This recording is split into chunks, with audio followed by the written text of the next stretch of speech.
welcome to another gameplay review on the Virkayu gameplay channel. And in this one we have Vi jungle versus Hecarim jungle. We have a Janna top lane with Jinx doing a lane swap apparently for the early level 1 blood. We'll take that. And in the meantime, the Vi will basically sit in the river and say, aha, I can trap you now. Although if this is the case and you take Q, you kind of compromise, so we don't really want to do that. She kind of looks and shows, and now she will leave a ward, go back to base, and most likely head to the bottom side. This will indicate that the Hecarim is most likely in an unknown position. Basing lazily causes bad timing, which means now she cannot actually base. Whereas if you just walked away, you base, you get your reset, and off you go. So once more, we adapt the early level 1, and we'll go and basically do our red buff here. Now, this Vi, as you will note, has PTA. No, it's not a glitch. This is a Korean master player who runs PTA Vi exclusively. Yes, it is terrible. Yes, if you want this kind of thing, you should just go Hail of Blades. But he feels like that, you know, the post proc is a thing and the amp damage is a thing. So in the interest of science, I decided instead of finding another Vi, I'm going to take the one that's actually having good success in Korean high elo, and we will together look to see what the PTA damage amp is at the end of the game, or if it's even remotely good. Now, 9 times out of 10, I will tell you, just go Conqueror, guys. Stack your Conqueror, get your 80 scalings on your R, get everything super juicy and ready to go for the rest of your elongated fights with your healings, with your Divine Sunder synergy, all of the good stuff that you use with your Black Cleaver, right? The Black Cleaver, Conqueror, Divine Sunderer will not fail as we do right into Krugs.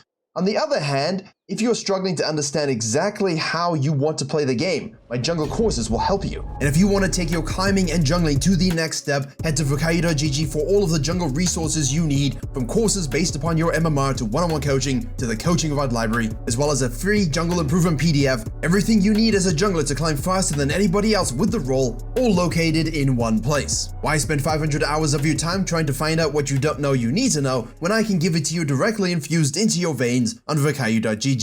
Or coaching. I also do coaching, just so you know. So basically, we're going to do the Raptors here. The Hecarim is the unknown quantity at this particular stage. Because he drags a camp out, you have to click. And if you're clicking and looking, you would see these things. So that's important to FQ when you have this deep vision. Although, again, pushing it up a little bit gives you a bit more information. But you see the pings going from the red team. Boom. And because the Vi knows, hey, I cannot match the ponies for clear. What should I do about that? Now, of course, in low elos, mid elos, whatever elos, you know, you just do the full clear and you go, oh, bottom lane died to the predictable Hecarim, oh no. Yeah, but what does a Savant do? What does a better jungler do? What does a jungler who understands tracking, dynamic pathing, and adaptive pathing do? They say, I'm gonna skip the wolf so I can do the blue into the grump, which gives me the Krugs and the grump, 2 edge camps down off the map, which means I'll respawn at higher experience rates than the wolf camp will, which means I can essentially cut my clear into a 5 camper and assess, right, Hecarim should be done. Hecarim's going to the river. You see this now. We are hedging. We're kiting up towards the walls. If nothing happens, if he shows, we can react down and counter gank it. It's very smart jungling. In the video that I released on the coaching channel yesterday, the Silver Jungler, I spoke about this from a Ramesses perspective. He did a red, Krugs, Raptors, full clear up. And I was like, you're not matching the enemy jungler at all. So why don't we just skip the Krugs? But if you want the edge camps resets, why don't you just skip the Raptors or the Wolves? Ideally the Wolves, get your 5 camp with 2 edge camps. So I did talk about this in the Junglers video already at the end of last year. I love seeing it in practice. It's not often that you see this. So the Vi immediately is not able to rotate because the bottom lane thinks, let's go in here. And we're noting that the LeBlanc is moving down with the Syndrome most likely. So here we go. Let's left click on the Vi. Obviously we'll have 0 on PTA. We're gonna watch this. She kills the Janna. We get 50 bonus amp damage from the PTA through our 3 basic attacks. How cool and fun. We'll be able to kill the Jinx here as well. We have another auto attack we can use. We have Q recharging and priming it. We're not going to go too deep because, of course, Syndra shows up, so we'll die. 50 is the number, my friends. Bonus damage dealt, 43. Total exposure damage, 6. So the burst proc is obviously nice in those particular situations, right? But Halo Blaze has always been the classic, look, let me go ahead and do that, but then you don't have access to the full precision page, which is what most people want. They most of the time want this Triumph proc. They want the Alacrity. They want the coup de grace or the last stand, up to you. She did go booties and Cosmic, which I think is a Korean high elo standard at this point. I have had my battle with it. I will now do what all junglers must do when we have to give up crabs, scuttles, and dragons and marins. I will accept it. This is just the way. Those runes are too good for most people. Hecarim in the meantime says, look, I have fallen. Well, he didn't actually fall, right? But he did go all the way back to the top side. This is curious. Is this not very, very curious from Hecarim's perspective? Don't you guys agree? The guy is literally stayed out, gone all the way to the top side for the scuttle. What do we think about this, my friends? What do we think about this? Okay, I just had to see this. The Hecarim literally, with his 1 HP, decides, I'm across all the way here. Look at this, look at this. He's literally galloping here. He's literally galloping. There's no ways that Vi crosses this. She's going to assume 900% that you're just going to base. You could have just based. You get something. You can still get out here and do this. And then you can gank this anyway. The Vi is 99% going to base first after taking the Scuttle Crab. And you know that she left the Wolf camp up. Or at least one of the camps up. I mean, I don't think you would ever know that they left the Wolf camp up because it's such an weird clear, right? That's why we like to do it.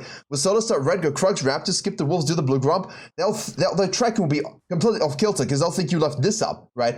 Or at the very least, maybe you left Grump up and just rotated to the gank. They won't really know that you left the Wolf camp up. So the Vi decides to cut now, recognizing that Hecarim had in fact done that. I think at that particular point, it's kind of damn obvious that he had. And in reality, what he should have done is reset, take this gank, this, now go this, okay? Full sequence down, now you can match the Vi. What Vi does is think 2 steps ahead here. What does she do? She says, listen, I know that this guy ganks top lane without spending any cash money gold. So he's going to go back to base and most likely sequence all the way down from top to bottom. Because his Krugs would have not spawned yet, right? We've got the timers, obviously.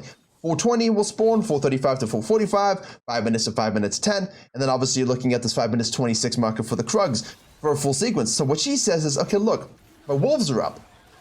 Let me do those. I'll sneak away this dragon. My Grump will then respawn because I got the timer in my mind because I'm a good jungler, hit the plant to check any Elvision, and then go and do this. The Hecarim in the meantime now will have to go back to base, do his blue side, will basically see this and say, well, I better repeat gank the Heimerdonger, which of course he does do, and then as everyone knows in the realm of jungling, do we like ganking the Donger? Don't like it. We would rather do what? Almost anything else, like maybe gank the bottom lane. So the Vi now is hanging around here, level 5, does go ahead and snack that. The Thresh has decided to miss his hook. We'll lantern it anyway, the traps do hit. We are, of course, get trapped as well. We have the Q up, off we go, boom! Free cash money kill, and we can see that we are still at 43 because you need 3 basic attacks. So again, would we get stats from any rune keystone in that case? No, but it's just, let's just keep an eye on it. I feel like you should just go Conqueror. And if you want to be solely game focused for that extra burst proc, you know, just get the attack speed boost from the Halo Blades. It's a better solution. And Conqueror in mid, low, and diamond MMRs will give you the scaling potential that you need. So, if we were still PTA gaming, you know, Ghostblade Rush, Umbral Rush, PTA, Trinity Force, Black Cleaver, maybe, but still, not for Divine Sudra Black Cleaver. Anyway. Good plays by her, excellent reads. We go back to base. We could have stayed for this potentially if it had respawned, knowing that the Hecarim was likely to be coming back down. However, we decide to base, give it up, and go to the red side. Why? Because we want to focus on the most important thing on the map. The Herald, my friends, he done got popped. LeBlanc just got popped and exploded like a balloon. By balloons. Now the Hecarim crosses mid lane here, shows up. He's most likely going to go for these, this Heimerdinger again. Ults from the Groggy Ice. Storm Razor. What am I saying, man? Fucking sounding like Rim. And then the Hecarim's crossing the mid lane here. And, that's a dead LeBlanc. She done got popped. He will cross this, obviously, probably go to this. Vi's like, well, I'm just doing my red side quadrant. Hey, look, I can hold this cannon wave, or should I just do this first? Let me think about it. She'll do the Raptors first, which I find respectable, because why? It keeps you anonymous a little bit while infusing yourself with regular itemization. We see this transpire on the top side, and we're like, hey, I can do something about that. I can get fed. I can do the good things. Let's have a look if we can. Big fat wave, scanning, unlike the gold Shinshao in my coaching video tonight. He did not scan here, got shown, and he went in here, killed the support, stole his stuff, took the dragon, snowballed the win. Literally, that was it. We're going to wait now, basically, for the Hecarim to maybe get his back distorted. Are they able to do it? Yes, they are. Perfectly done. Well, we knew that. I don't know why I was surprised. Wait for the Gragas to push for his greed, and then we'll get the kill from the LeBlanc as well. Oof. Well, those are not the best ethereal chains I've ever seen. Hey, look. 98. Wow, super good. Wow. 6 total exposure damage. You see what I'm saying, right? Like, it performs fine and it exists, but there's a reason why it's always Halo Blade's Conqueror as a de facto. Anyway, we have here the Hecarim most likely going to go on the bot side. Why is he top side all of a sudden? What is this guy's pathing? He is confusing the hell out of me. So he decides to go for his red buff. He knows that they're going to go ahead and do the Herald now. Why did he go for the red buff in the first place then? This makes no sense because this isn't up yet. This just respawned. This is ISO. He's going from red to the top side. Master tier Korea. And they still have weird pathing, right? I've watched a lot of VODs, so yeah. We know this is gone. He is in fact here actually, so this is a little bit weird.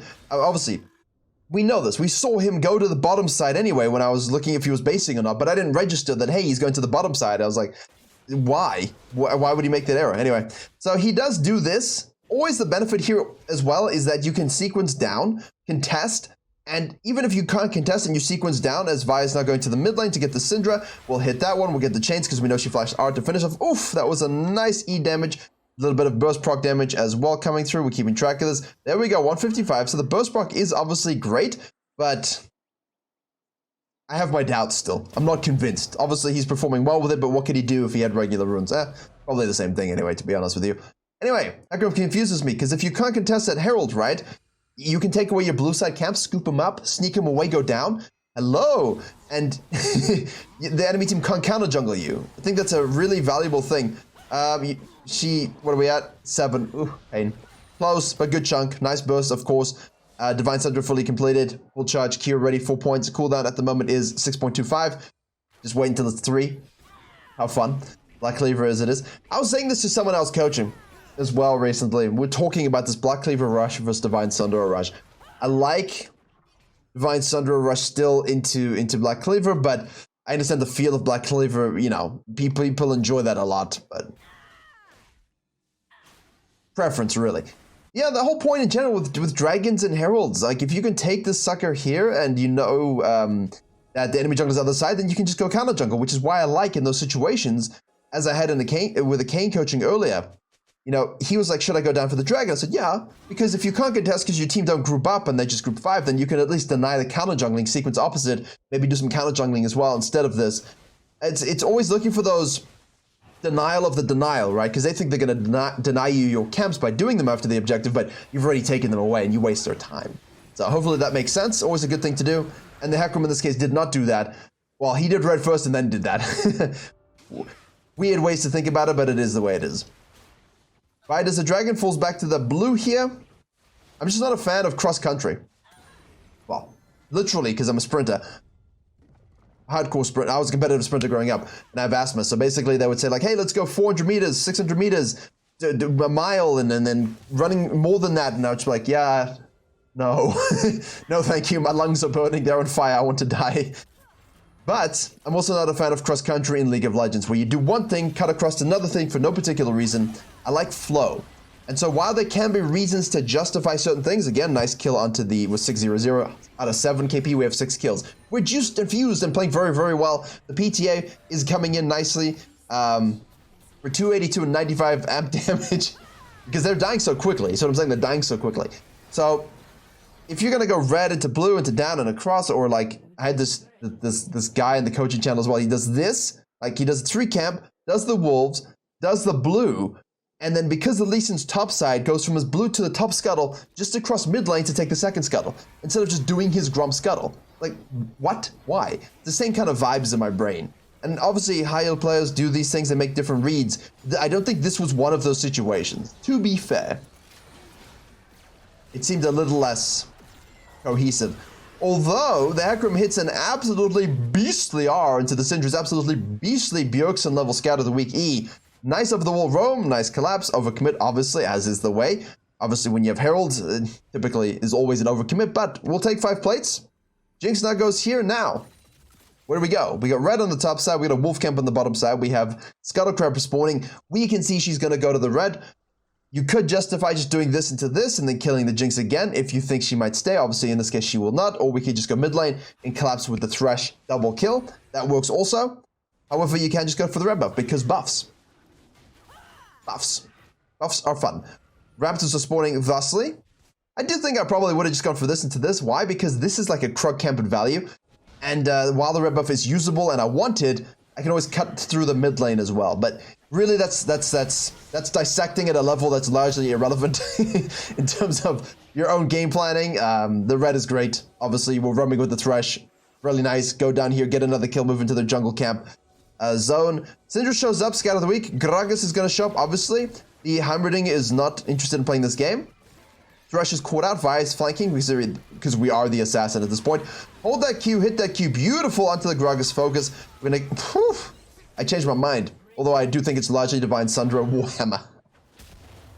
Yes, must be. 4-11. I mean, look, it's doing stuff. Like, there's no doubt it's doing stuff, but you have to ask yourself the question of whether it's 100% necessary to do the stuff that we're doing. Did we just try and queue a Syndra under turret? That would be one of the things I would not recommend. Either way, cool. Nice. Pings. We don't lazily... Oh, you see, this is why you're worried about the Jinx. Arcane crime, Sisters crime. Hecarim showing up. Cinematic as always. Skedaddle. The places where you don't think... Where they're not going to basically know where you are. And then once you see the globals or people show, you can do more camps. Do this. Do this. If you have enough cash money gold for Black Cleaver, then we can go back to base, obviously. But if you need a bit more, it's okay to stay out because Heimerdinger is dead. This is spawning. The most important thing for us is to get there on time. So I feel like in this case, she decided to base just to get whatever she can so that we can actually arrive at this at maximum strength, which is the reason for doing that. Versus staying out for the Raptors and maybe a full sequence longer and putting ourselves in a bad position. You definitely don't want to do that. It's just a question of, do we want to do the Raptors? Can we get back here in time? So very well timed by the Vi again. Hits the hook from the Thresh onto the Gragas. We're being shilling. Nice. Movement into the brush, unseen. Now, if you are basically going to have to give this up, which was my concern, you want to contest it and use your lead for the fight, then the itemization is good. If we're not going to do it, then we might as well just do this, and we could always leverage a bit of a split push into this, pushing this out as well, and then we can fall back to the dragon. So that's where my mind goes, but I don't know. I think there's probably too mundo, right? Like, that's too mundo on my brain. For Vi, obviously, this is a bit more of a fisting moment, but that's kind of where I sit with it, if that makes sense, you know? It's kind of where I'd want to go with it, just because I don't really feel like the Heimerdinger or our team's in a position to really go for this, even if it is a bounty. And I don't like sitting in a brush doing nothing. So I would much prefer to kind of stick it out here, maybe get this pressure going here, take this, way more gold infusion and experience infusion to be way stronger, no matter what champion you're playing. And then, of course, you can fall back. Alternatively, once you recognize, once you're in the brush that you couldn't do anything, just push mid lane, right?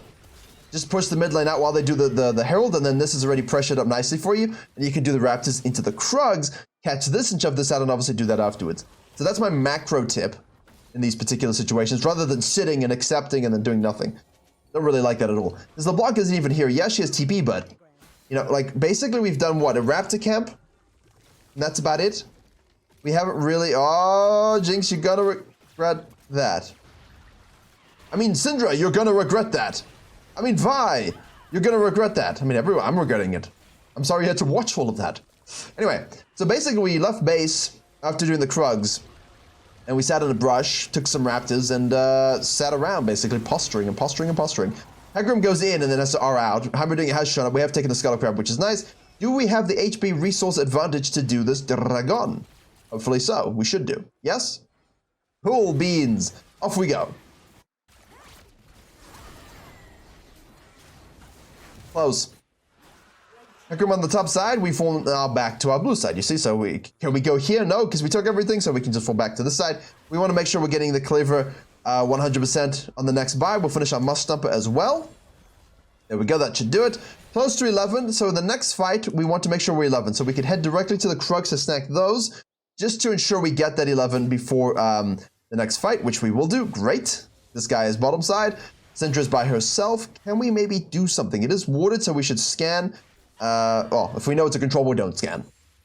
Silly me. And then the Thresh goes and does some nice deep vision. We have control, which we can use as well, so we can side one in this bush. We can side one in this bush, or we can scan and side one in this bush.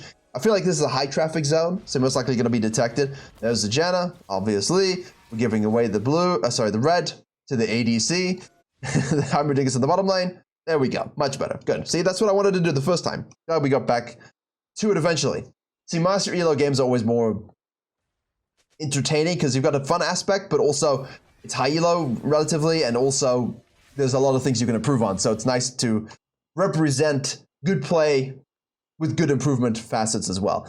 But obviously I love challenge as well because you can see the difference, right? It's just like the perfection of some players. We want to take this turret as well. A couple of people on the bottom side, so we're going to snack this scuttle. This is really dead time though, isn't it? So you're seeing why, especially if you're platinum and diamond, I really want you to focus on what I said beforehand. Hey, I don't have enough of Black Cleaver. Can we even do the Herald in the first place and contest it? No?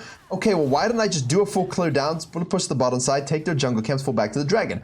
I will give you Herald so I can take so much more. And I feel like that's a better play overall for your own golden fusion because now you're not sitting around playing around this stuff so much. Okay, let's just have a look here. I want to check this. We're currently at total, get there eventually, my friends, 547 and 193 total exposure damage. The exposure damage is something that's interesting for me for team fighting. I kind of want to see how that develops here. We Q and R-ing Hecarim, so we'll take that. Hecarim's been kind of, like he's gotten 5 kills, he's 5-0-0 and with 7-0-2, but I don't feel like he did anything. Because the Vi is just going to go for like 88% KP, right? We really want this Baron and we just don't have any pressure here. We're just standing around, our income is going down. I'm not a fan of it. That's why I like these kind of movements when there's no real team fight, there's no real objective. We have to give up anyway. We can just do something on the map that really pushes it out here. Which we're just not doing. We're just standing around. We're going to rinse this, which we'll get. I feel like the blue team's just playing way too safe. I mean, we'll get this for free. It's really easy to do. It's worth waiting for, but yeah, I feel like we could have pressured the map a bit more forward. But hey, patience is the name of the game, my friends. Patience is the name of the game. This is great early game jungling from the Vi. Now, of course, we have a juicy root. Almost hits. Gragas is splitting on the bottom side. Another bounty gain. Now we're deep in their jungle. We'll deny the camps. That's fine. Vi's waiting for a Q pop. Nothing. Back to base. Stopwatch. I think the GA is the good call here. It's the coin flip that will coin flip the result if we die. We'll just do the wolves into the grump because we want to head down to the dragon. There we go. Here's the fight that we want. Excuse me. Righto. We got the TP. LeBlanc is top lane. She does have TP as well. Hibernator collapses inward. Thresh is out of position. Gragas chucks it out. Do they want to fight? Obviously, they do want to fight. We hit the hook on the Gragas. So he ults. We make sure we get the Virkayu into the flash. She then decides to go and ult someone who flashes out, the Syndra. We get Lantern back in here. Now we can turn into the Hecarim, which of course we do. And now we can chase down everybody else as well because our Q is on a super low cooldown at this particular stage. No flash. Scatter of the Weak goes through. That was quick. Well played by the Vi and the Thresh. They controlled that fight. That was very nice. Shove the mid lane with the Baron. We can do this. Shove this, please, Heimerdinger. Just keep pushing. Nice and straightforward. Syndra goes top side. Obviously, no flash at this particular stage. We take the dragon. Pushing here. Careful, please. We have Chain Vest. Would have thought we might want to go more so for the BF sword, but obviously it's a lot of gold. And the Chain Vest helps us a lot against those deep fights when you have the Jinx in the backline you can't get to. He now does what I've been saying people to do. For push and create the vision pressure, but you have to be able to actually get out. And you have to have a sense of timing in your head. You gotta just push willy-nilly. You gotta understand that, hey, I'm pushing into darkness here, they're gonna reset. Okay, I better leave. There's a lot of split push sense, right? You've got to think about your split push. Alright. Do the Grump. Amp damage is currently at 363. Absolutely minimal. Didn't really do much at all, but the burst damage, you know, did obviously help her. It did some work. I'm still not entirely convinced that you couldn't have done everything in this game with a regular rune set. Only thing I will give you is it most likely has to be Conqueror versus the Halo Blades. If you want to keep going into those team fighting zones, healing and stacking AD is really useful in champions like her, Rek'Sai and things like this. Alright. Looks like we got a pretty calm game actually to close. Really great example of how to close, by the way. Using patience, exuding patience, looking for picks, not overcommitting for it, respecting vision lines, staying together, taking camps, deep visioning, taking camps, pushing waves, taking the Baron, making the pick, right? Now the Vi is deep here, so this is the downside, but we have a dead Heimerdinger, so she doesn't want to siege with her team necessarily when we don't have that wave pressure, so she goes and gets red. They recognize that the Vi isn't there, so they're going to engage, obviously. Vi now has to rotate over to the scenario. We do not have anything up. We're going to reposition. It would have been better just to push this out. Honestly, it would have been better just to push this out, force a rotation, maybe then we can clean something up. Which effectively does happen because the Hecarim's inept. It happens anyway because the Hecarim apparently doesn't want to win the game. There we go. LeBlanc's had enough of her shit. We'll get the Flash Distortion to ensure the death of the Syndra. This will be a second inhib. And bless, the game will finish. So, you know, not the most exciting mid the game, but definitely a great example of how to close efficiently. 806. I looked at the 16. Really nice early game from the Vi. Excellent reads. Lovely 5-camp adaptation. I wish more people would do this. You can really see the difference in jungling when you see that kind of stuff. Excellent things executed by the Vi. Thank you very much for watching, and as always, I will see you all in the next one.